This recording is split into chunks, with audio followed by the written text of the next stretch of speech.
प्रायोजक हैं रोजगार डेवलपर्स। नमस्कार, आप देख रहे हैं पल्स 24 न्यूज और मैं हूं आपके साथ आफरीन बानो। जहां एक तरफ हिंदू धर्म में कन्या को देवी का स्वरूप मानकर पूजा जाता है, तो वहीं दूसरी तरफ कुछ लोगों की मानसिकता तो देखिए। घर में कन्या का जन्म होना अभिशाप मानते हैं। जनपद उधम सिंह नगर में कुछ ऐसा ही मामला सामने आया है कि आप तस्वीरें देखकर सन्न रह जाएंगे। एक माँ को बेटी को जन्म देना इतना महंगा पड़ा कि ससुराल से बामुश्किल उसकी जान बची और उपचार के लिए कई दिन उसे एक निजी अस्पताल में भर्ती रहना पड़ा। तो वहीं घटना के बाद पुलिस ने मुकदमा तो दर्ज किया, मगर अभी भी न्याय के लिए एक माँ को दर दर भटकना पड़ रहा है। पीड़िता पक्ष का आरोप है कि पुलिस कार्यवाही नहीं, खानापूर्ति कर रही है। ऐसे में मेरी और मेरे मायके वालों की जान का खतरा है। क्या है पूरा मामला, जानने के लिए देखिए रिपोर्ट।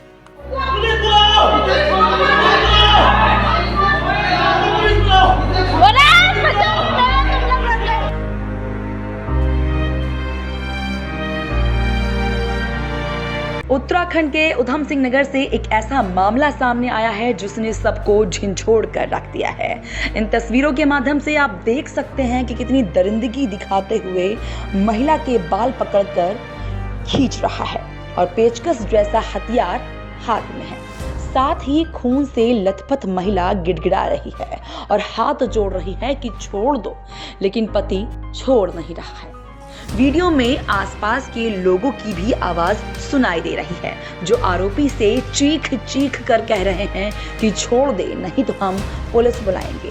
लेकिन आरोपी के चेहरे पर जरा भी पुलिस को लेकर खौफ दिखाई नहीं दे रहा और तो और वो खुद भी यही बोल रहा है कि पुलिस बुलाओ। पीड़ित महिला हरजिंदर कौर के मुताबिक इस वीडियो में जो दरिंदगी दिखा रहा है वो उसका पति है। पीड़िता ने ये भी बताया कि घटना में आरोपी पति ने मेरे सिर और गर्दन के हिस्से में पेचकस से कई बार वार किए और इतना ही नहीं, उसने मेरे सिर में हथौड़ी से भी वार किया, जिससे मैं गंभीर रूप से घायल होकर बेहोश हो गई थी। आनन फानन में मेरे परिजन मुझे बाजपुर रोड निजी अस्पताल ले गए, जहां पर मैंने 8 दिन जिंदगी और मौत की लड़ाई लड़ी। भगवान की कृपा से मेरी जान बच गई, लेकिन अब मैं न्याय के लिए गुहार लगा रही हूँ कि उसको पुलिस द्वारा उचित कार्रवाई कर जेल भेजा जाए।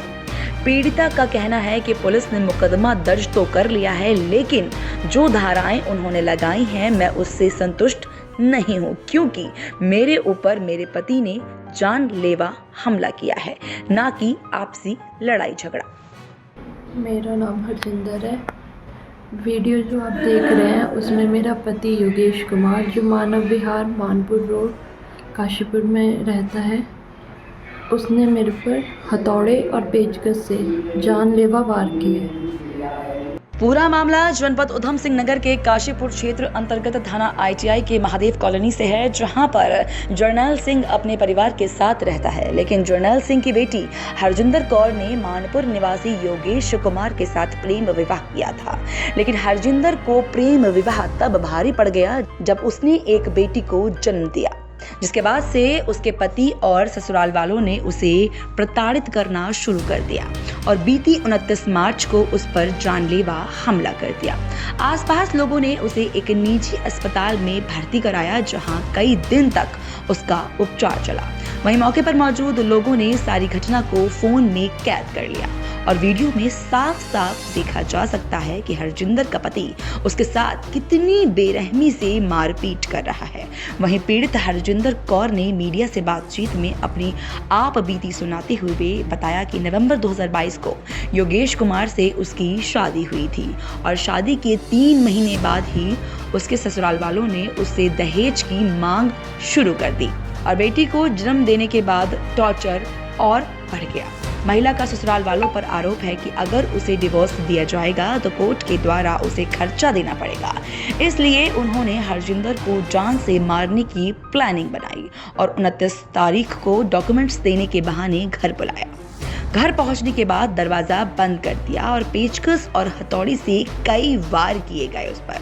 शोर सुनकर आसपास के लोगों ने दरवाजा खोला और बचाया। पीड़िता का कहना है कि इस पूरी घटनाक्रम के बाद पुलिस ने उसे गिरफ्तार नहीं किया और तो और खुद अपने चोट मारकर पुलिस के पास गया और मुझ पर आरोप लगाया कि ये लड़कों को लेकर मुझे मारने आई थी। बल्कि वीडियो में साफ देखा जा सकता है कि कौन किसको मार रहा है, जिसके बाद पीड़िता इंसाफ की गुहार लगा रही है। हरजिंदर है, मैं जसपुर खुर्द काशीपुर की रहने वाली हूँ। मेरी शादी योगेश कुमार से हुई थी 4 नवंबर 2022 को। उसके 2-3 महीने बाद से ही उसने और उसकी फैमिली ने मेरे से डिमांड करनी शुरू कर दी कि सोने के जेवर नहीं लाई और कैश नहीं लाई 5 लाख रुपए। उसके बाद 9 महीने बाद मैंने बेटी को जन्म दिया तो उसके बाद टॉर्चर उनका बढ़ गया, आपसी गाली गलौज, मारपीट। उसके बाद ये टॉर्चर इतना ज़्यादा बढ़ गया कि उसने और उसकी फैमिली ने प्लानिंग की कि अगर हम इसको डिवोर्स देंगे तो ये हमसे खर्चे की मांग करेगी, इससे बेहतर है कि हम इसे और इसकी बेटी को जान से मार देते हैं।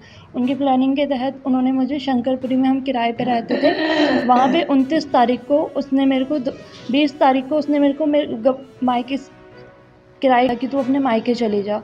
फिर 29 तारीख को उसने मुझे कॉल करके बुलाया कि मैं तेरे सारे डॉक्यूमेंट्स वगैरह सब जला दूँगा, तो तू अपने कागज़ ले जा। मैं अचानक वहाँ चली गई, मुझे पता नहीं था कि उसके दिमाग में क्या है। उसने जान से मारने की प्लानिंग कर रखी थी। उसने अंदर से दरवाज़ा लॉक करके पेचकस और हथौड़े से मेरे पे बिल्कुल जानलेवा वार किए हैं। वहाँ जो पड़ोसी थे उन लोगों ने आकर दरवाज़ा खोल दिया। दरवाज़ा उसने लॉक कर रखा था। जब पड़ोसियों ने धक्का मारा, दरवाज़ा अचानक खुल गया। फिर भी लोग इतने डरे हुए थे कि लास्ट में जब मेरा बिल्कुल दम निकलने वाला था तब जाके लोगों ने मुझे बचाया। उसके बाद पुलिस ने उसको ना ही अरेस्ट किया, वो खुद ही पुलिस के पास गया खुद को इंजरी करके कि ये लड़कों को लेकर मुझे मारने आई थी। आप वीडियो में साफ साफ देख सकते हो, कोई मुझे बचा भी नहीं रहा था। मैं किसी लड़के को लेके उसे मारने नहीं गई थी। मेरी सर यही मांग है, आप वीडियो देखिए। मेरी मांग ये है सर कि उचित कार्रवाई, उचित धारा, उसने मेरे को जान से मारने के अटेम्प्ट टू मर्डर की जो धारा लगती हैं उसके ऊपर वही लगनी चाहिए। पुलिस ने इसको आपसी लड़ाई झगड़ा बताकर सिंपल सी धारा जिसमें उसे अचानक से ज़मानत मिल जाएगी। मेरे पे इतना बड़ा इंसिडेंट करने के बाद भी वो हॉस्पिटल के बाहर लगातार आके कॉल पे हमको धमकियाँ दे के गया है कि पुलिस मेरा कुछ नहीं कर सकती, मैं तो सबको जान से मार के 7 साल की सज़ा काट के आ जाऊँगा। ITI काशीपुर थाने में CM पोर्टल पे भी मैंने इसकी कंप्लेन की है, महिला हेल्पलाइन पे भी की है और NCW पोर्टल पे भी मैंने ऑनलाइन एप्लीकेशन डाल रखी है। पीड़ित हरजिंदर की मां जसविंदर कौर ने बताया कि शादी के बाद से ही उनको दहेज चाहिए था, जेवर चाहिए थे और बेटी की जगह बेटा चाहिए था। उन्होंने बताया कि वो उनकी बेटी को अपने आप घर से ही निकाल देता था और लोगों से कहता था कि ये मायके में ही रहती है, और एक दिन फ़ोन करके बुलाया कि अपना सामान ले जा, जिसके बाद उनकी बेटी अपने छोटे भाई के साथ चली गई। इसके ऊपर हथौड़ी और पेचकस से वार किए गए वहां जाने के बाद, और ऐसे आदमी को कड़ी से कड़ी सजा मिलनी चाहिए। दहेज चाहिए था, उनको जेवर चाहिए थे, गहने चाहिए थे, सोने के लड़का चाहिए था। अब कहने देखी पकड़ पकड़ के निकाला गया, अपने आप ही भेज देता था। बाद में लोगों से बोलता था कि मायके में ही रहती है, मेरे को तो यहाँ खाना नहीं देती, मायके में ही रहती है। जा जाके अपने आप ही हाथ पकड़ पकड़ के निकाल देता था। अपने घर पे थी मेरी बेटी, बुलाई गई फ़ोन करके कि घर पे आके वो ले जा अपने सामान, मैं अपना बेच दूंगा, इसमें आग भी लगा दूंगा और कागज जला दूंगा तेरे, अपने ले जा के। मेरी बेटी अपने चली गई भाई को लेकर साथ में, छोटे वाले को। ये उसमें कौन सा था से और पेचकस से वार किए। क्या कारण था? मैं तो उससे कड़ी से कड़ी सजा दिलाना चाहती हूँ सर। वहीं इस पूरे मामले पर क्षेत्राधिकारी काशीपुर दीपक सिंह ने क्या कहा, सुनिए। ये ITI का मामला है। इसमें ITI थाने में 30 तारीख को एक FIR पंजीकृत है। जो प्रथम दृष्टया जो तहरीर के आधार पर मुकदमा पंजीकृत किया गया था, इसमें वेचक द्वारा अग्रिम कार्रवाई की गई, डॉक्टर वगैरह के बयान लिए गए, उनके द्वारा जो मेडिकल किया गया था उसका अवलोकन किया गया। उसके आधार पर जो धाराएं थी उनकी वृद्धि की गई और वर्तमान में इसका विवेचना प्रचलित है और जो अभियुक्त है वो रिमांड पर है। इस पूरे घटनाक्रम को आपने देखा कि किस तरीके से पीड़ित महिला की उसी के पति के द्वारा जान से मारने की कोशिश की गई। ऐसे में जहां एक तरफ पुलिस क्षेत्राधिकारी काशीपुर दीपक सिंह ने कहा कि ITI थाना क्षेत्र में 30 मार्च को मुकदमा पंजीकृत है और प्रथम दृष्टया तहरीर के आधार पर मुकदमा पंजीकृत किया गया था, जिसमें विवेचक द्वारा अग्रिम कार्रवाई की गई। डॉक्टरों के बयान लिए गए, उसके द्वारा जो मेडिकल किया गया था उसका अवलोकन किया गया और उसके आधार पर जो धाराएं थी उनमें वृद्धि की गई और वर्तमान में विवेचना की जा रही है। जो अभियुक्त है वो रिमांड पर है, लेकिन वहीं दूसरी तरफ पीड़िता का कहना है कि मेरे ऊपर मेरे पति द्वारा जानलेवा हमला किया गया है, ना कि आपसी लड़ाई झगड़ा। लेकिन पुलिस ने मुकदमे में जो धाराएं लिखी हैं मैं उससे संतुष्ट नहीं हूं।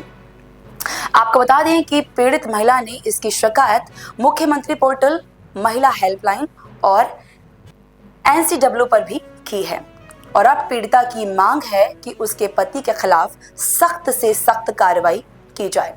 आना होगा कि जिस तरीके से इस पूरे घटनाक्रम में सख्त कार्रवाई होनी चाहिए वो होगी या नहीं। अभी के लिए बस इतना ही। आप देखते रहिए पल्स 24 न्यूज। नमस्कार। इस प्रोग्राम के प्रायोजक थे रोजगार डेवलपर्स।